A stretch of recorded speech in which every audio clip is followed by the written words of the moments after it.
guys, it's Manager Kylie, and in today's video, I'm going to share with you how to fill out a field hockey score sheet. So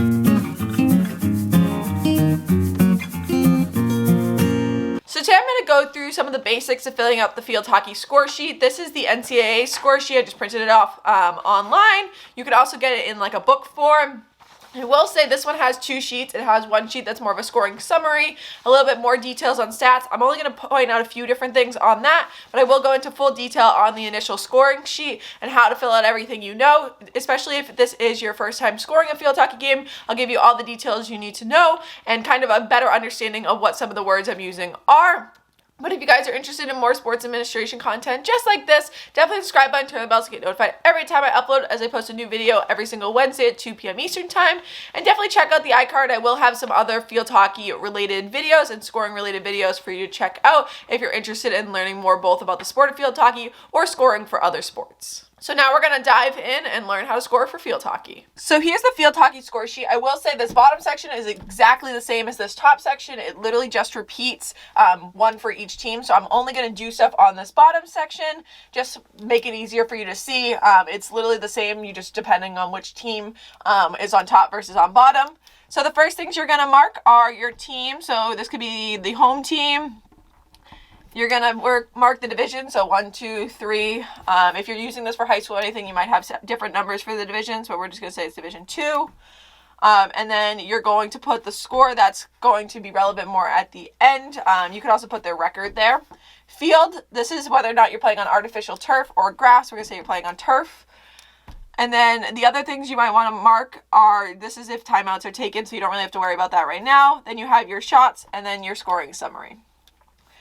You're going to put in a roster. The coach is probably going to give you one, so it's going to give you your numbers, so you can tell like 1, 2, 3, so forth and so on. Some names, so you're just going to put in their names. And then you have all the names in there. You'd have the full roster, and then on the bottom here you put the goalie, same thing, number. I'm just going to say they're 0.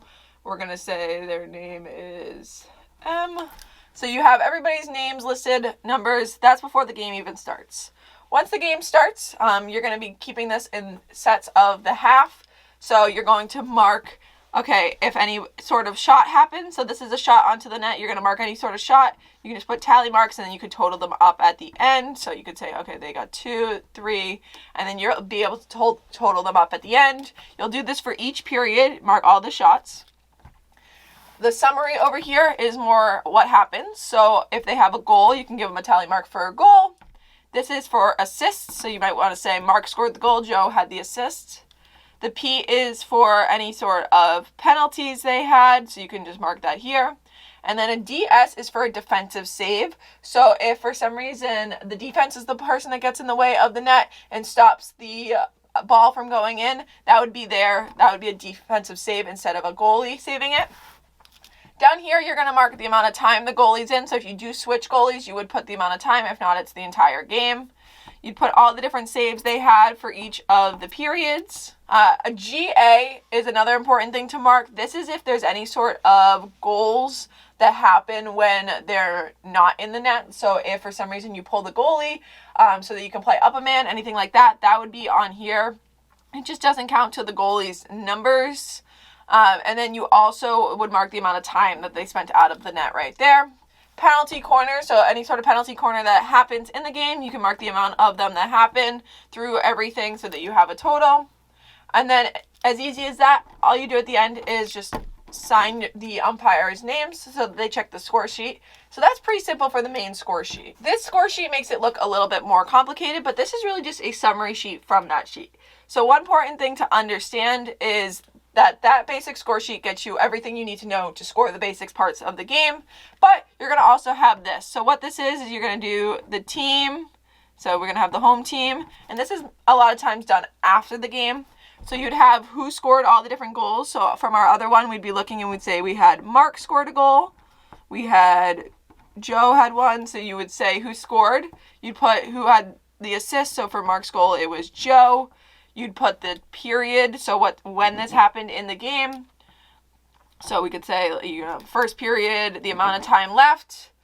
And then you'd be able to put some more details about the type of goal it was, if it was a penalty corner, a short penalty, things like that. You'd be able to put that in right here depending on the type of goal it was. And then this final thing is the running score. So you go 1, 2, 3, 4, so forth and so on, counting it up.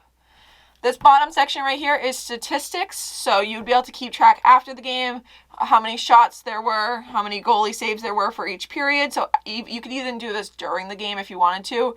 You could keep track of the different penalty corners, penalty strokes, things like that. If for some reason any player was carded, you'd also be able to put down their player number. So we could say number 3, you got a yellow card, the period and the time, so you can mark that.